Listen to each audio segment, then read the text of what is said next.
Buenas tardes, ¿cómo están? Bienvenidos a un programa más de actualidad tributaria en Facebook Live. Nos acompaña de nuevo la especialista en Derecho Tributario, Zaira Mora, notaria pública y profesora universitaria además, miembro del equipo del bufete Raimundo Bolio, abogados y asesores tributarios. Buenas tardes, Zaira, muchas gracias por acompañarnos. Buenas tardes, es un gusto como siempre estar acompañándonos con los temas de reforma. Les recuerdo la dinámica, tenemos entre 15 y 20 minutos para responder algunas consultas. La temática de hoy va a ser facturación electrónica e IVA. Ya tenemos algunas consultas que podemos ir haciendo mientras las personas se van uniendo a la transmisión y nos expresan sus dudas. Tal vez me encantaría comenzar contando o que vos nos contés desde cuándo es obligatoria la aplicación de la factura electrónica en Costa Rica. Sí, claro. Factura electrónica entra a Costa Rica en el año 2009. De manera voluntaria, las personas físicas o personas jurídicas podían adherirse a este sistema y emitir factura electrónica. Pero no es sino hasta el año anterior, para el 2018, donde la Administración Tributaria modifica las resoluciones y establece la obligatoriedad de todos los contribuyentes o de la gran mayoría de contribuyentes para entrar en este sistema de facturación electrónica. Así que desde el año 2018, poco a poco se fue introduciendo por grupos, por sectores, por actividades. Se establecieron fechas definidas donde cada sector iba entrando poco a poco al tema de facturación electrónica, hasta para noviembre del 2018, donde ya el último grupo de contribuyentes entró a formar parte del grupo de los obligados. Únicamente quedaron todavía sin incluirse los del sector agropecuario, que mantienen una prórroga hasta el 1 de octubre de este año. Es decir, que para el 1 de octubre ya todos los contribuyentes estarían en el régimen de facturación electrónica. Estos, los que tienen esta prórroga, ¿por qué es que la tienen? ¿Cuál es la consideración de la administración para dar esta prórroga? Sí, bueno, la prórroga se da primero porque es una solicitud de la parte. O sea, el gremio de la actividad se presenta ante la administración tributaria y manifiesta algunos de los problemas que tienen para poder ingresar en el tema de la facturación electrónica. Ellos exponen sus motivos, hay temas de cadena, de valor, hay algunos servicios que son todavía de difícil apreciación de quién es el contribuyente. Por ejemplo, la Cámara de Ganaderos era uno de quienes exponía los problemas que tienen respecto de emitir una factura cuando lo que existe es una intermediación y lo que se está cobrando es una comisión, quién es el que la cobra, quién es el que tiene que facturar. Habían algunos temas que tenían que solucionarse y definirse antes de poder empezar la facturación, por eso se da la prórroga. Ok, entonces, para responder a la siguiente pregunta que teníamos acá, ¿quiénes están obligados? Para hacer énfasis en eso, ¿quiénes están obligados a emitir factura electrónica en este momento? Debemos de entender que todos los contribuyentes estamos obligados a emitir factura, específicamente factura electrónica. Solamente tenemos dos excepciones de factura electrónica. Una va a ser las que tienen prórroga, como los que hablábamos hace un momento, por medio de la resolución que les da el plazo. El otro grupo sería los que la propia administración ha considerado que no tienen esta obligación. Específicamente en el comercio podemos encontrar a los que están en el régimen de tributación simplificado, que son con los que más interacción tenemos. Ellos no tienen obligación de emitir una factura electrónica. Sin embargo, se establece que ellos tienen la obligación de darnos un comprobante por la compra que les estamos haciendo. Y en ese comprobante, que no es factura, que es un documento físico, tienen la obligación de establecer ciertos datos que nosotros vamos a requerir después para poder emitir nuestra factura de compra, que es una nueva figura que se introduce en la última versión de factura electrónica, la 4.3. Creo que aquí es importante hacer una diferencia. ¿La factura electrónica es independiente o no a todo este cambio de la reforma fiscal que se introdujo recientemente? La factura electrónica es anterior al tema de la reforma fiscal, pero sin duda viene a ayudar a la administración a poner en orden y a tener mayor control sobre las actividades de los contribuyentes. Por otra parte, el inicio de la versión 4.3 coincide con los cambios que se dan principalmente en impuesto al valor agregado. Es decir, A raíz de la reforma que introduce la Ley de Fortalecimiento de las Finanzas Públicas, se hace necesario modificar la resolución de facturación electrónica para poder integrar las cosas que el impuesto al valor agregado nos exige. Recordemos, por ejemplo, que antes en facturación electrónica usualmente teníamos una casilla para el impuesto de ventas y hoy en día podemos tener diferentes casillas según la cantidad o el porcentaje de impuesto que tengamos que cobrar. Eso era necesario regularlo y fue entonces que se emitió la versión 4.3.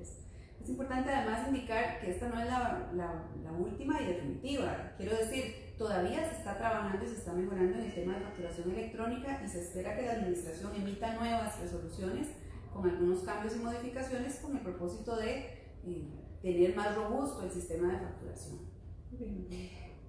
¿Cuáles son los pasos por cumplir para emitir una factura electrónica? Si yo en este momento estoy dando servicios o tengo un negocio y no estoy dando factura electrónica y me obligan a hacerlo, ¿cuáles son los pasos que tengo que cumplir?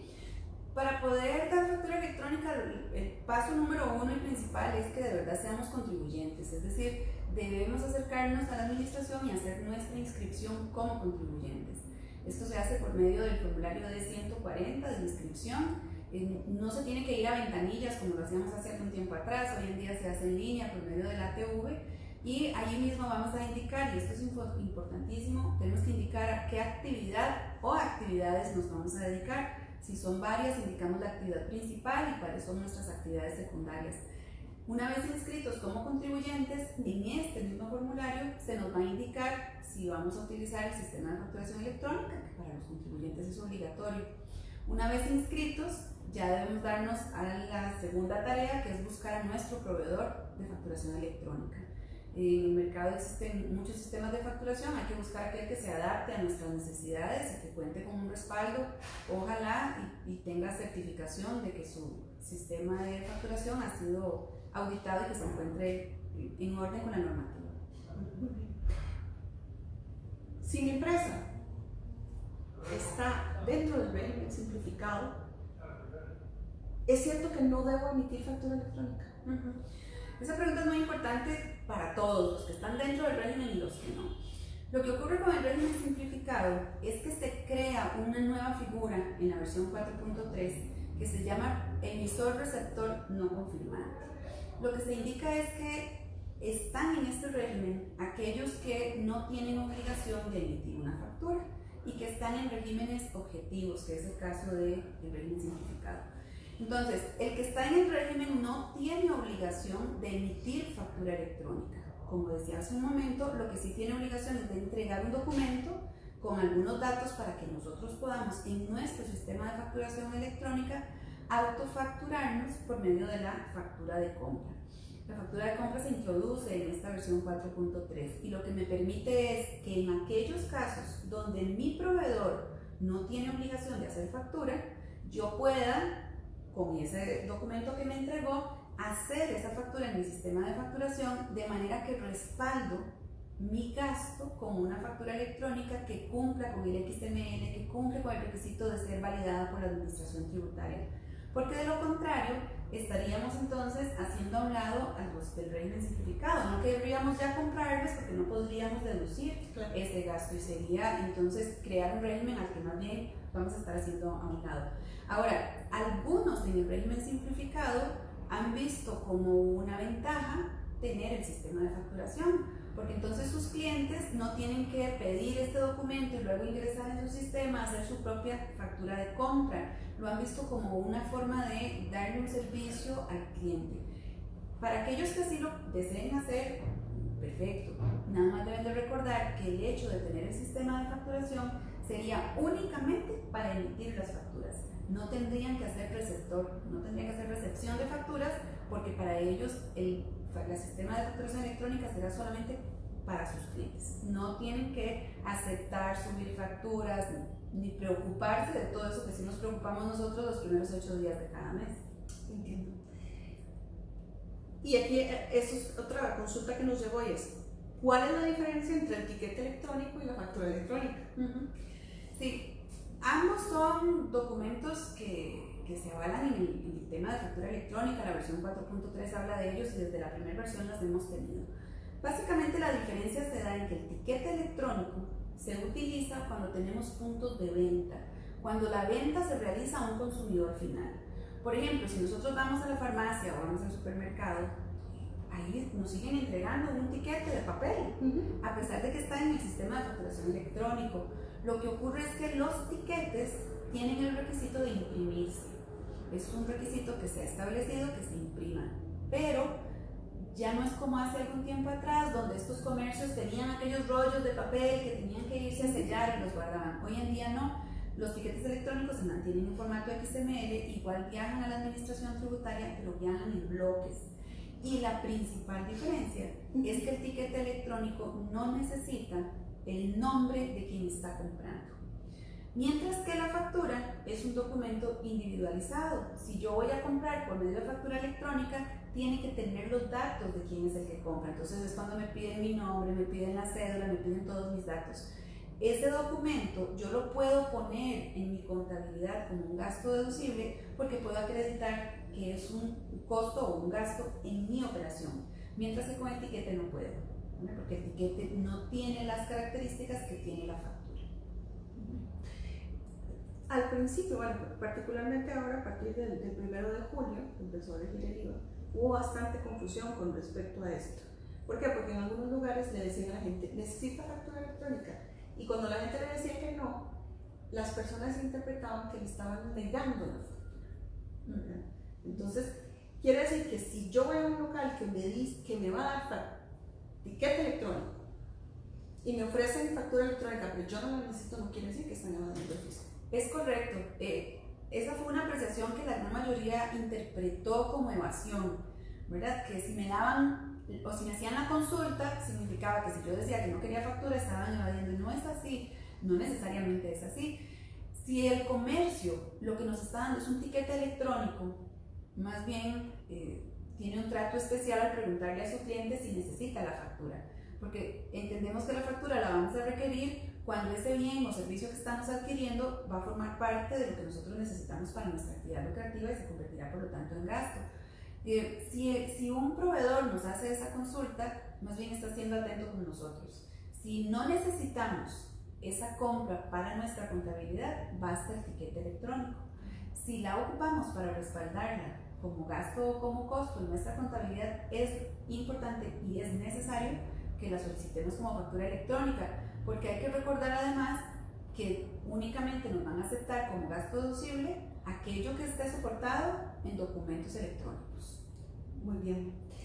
Marjorie Abarca nos pregunta, ¿pueden explicar cómo funciona lo de la exoneración? ¿En dónde se obtiene el código de exoneración? ¿Hay un tiempo de caducidad de ese código? Son varias preguntas.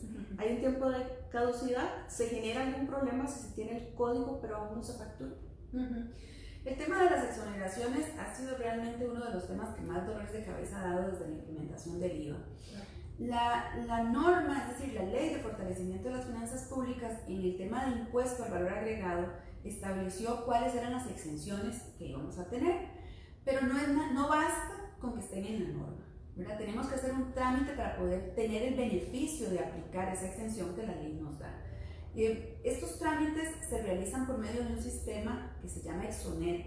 Es un sistema que la Administración Tributaria tiene en el que nosotros debemos de reclamar el beneficio, porque aunque la ley lo otorga, yo tengo que hacer un trámite frente a la Administración para que se me otorgue el beneficio. Poder tener un documento con un número asignado que va a ser el número que me permite a mí acceder a esa exoneración. Entonces, a la persona que nos consulta, Marjorie, ¿verdad? Marjorie que nos consulta, si usted está dentro de la lista de quienes pueden obtener el beneficio de la exoneración, debe de acercarse a la administración, puede hacer la búsqueda en línea, la administración tiene todo esto en línea y poder hacer la solicitud de este beneficio. Hasta que la administración le dé el visto bueno a esta solicitud, podrá hacer uso de la exención, ¿verdad? ¿Cómo se hace?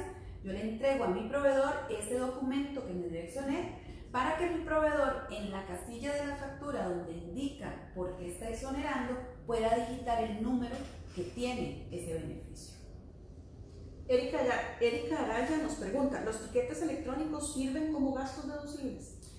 Erika, es una pregunta muy válida y a la que hay que prestarle mucha atención. La versión 4.3 cambia la definición de etiqueta electrónico Y en la definición actual se dice que el tiquete electrónico no es soporte de los gastos. De manera entonces que del 1 de julio hacia atrás, los tiquetes electrónicos sí podían ser soportados como gasto deducible, siempre y cuando el tiquete cumpliera con los requisitos de contar con el nombre, con la cédula de quien estaba haciendo uso de esa compra. Pero a partir del 1 de julio hacia acá, los tiquetes electrónicos ya no serán gasto deducible porque así lo establece la normativa vigente. Muy bien. Entonces contémosle a la gente ahora, ¿qué es la factura? ¿Qué es la factura electrónica de compra? Sí, la factura electrónica de compra es una figura que introduce la versión 4.3 para que nosotros podamos autoemitir una factura cuando a quien le compramos no tenía la obligación de hacernos una factura. Entonces, por ejemplo, si yo voy a comprar mi almuerzo a una soda y esta soda está en el régimen simplificado, cuando pago y le pido la factura, lo que me dicen es que no tenemos factura electrónica porque no estamos obligados. ¿Okay? Entonces, debo de pedirles el documento que sustituye la factura, donde va a decir cuál es el nombre con que ellos están inscritos en tributación, cuál es la cédula, cuál es su lugar, una serie de datos que yo necesito para cuando llego a mi oficina, abrir mi sistema de facturación electrónico y generar una nueva factura. Esta factura se llama factura de compra y lo que yo voy a hacer básicamente es transcribir los datos del papel que me dio el que estaba en régimen simplificado al sistema de facturación electrónica. Genero una factura a mi nombre, es decir, donde yo soy quien compra, y doy los datos de quien me vendió, datos de alguien que esté en régimen simplificado. Esta factura se emite, viaja a la administración tributaria, quien la valida. Y ahora sí, ya con esta factura validada, puedo hacer uso como el gasto deducible de lo que he comprado. Me autofacturo. Es importante, y hago aquí el énfasis y la observación, porque me lo han preguntado mucho. Entonces, siempre que no me den factura, tengo que hacer una factura de compra.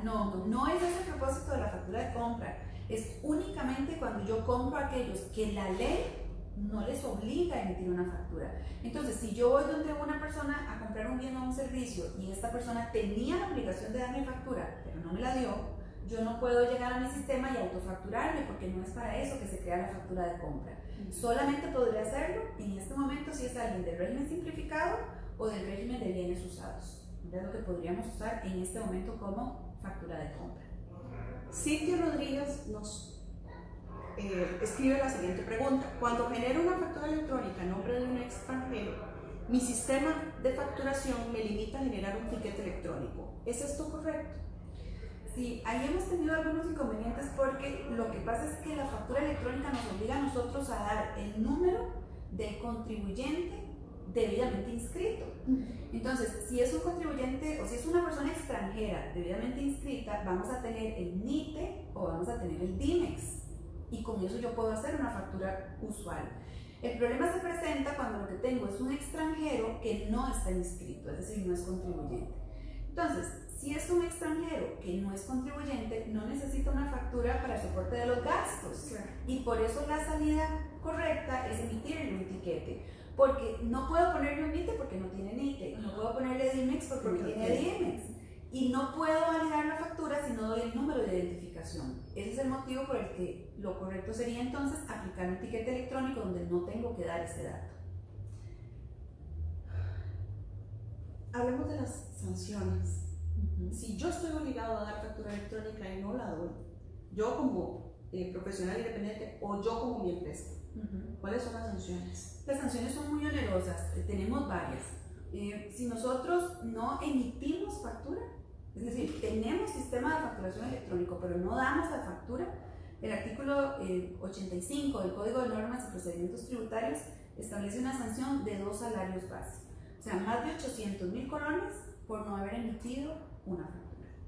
Además, el artículo 86 indica que si es reincidente la persona en no emitir facturas, la administración puede cerrarle su negocio y todas sus sucursales por 5 días naturales. O sea, imagínense la operación cerrada durante 5 días.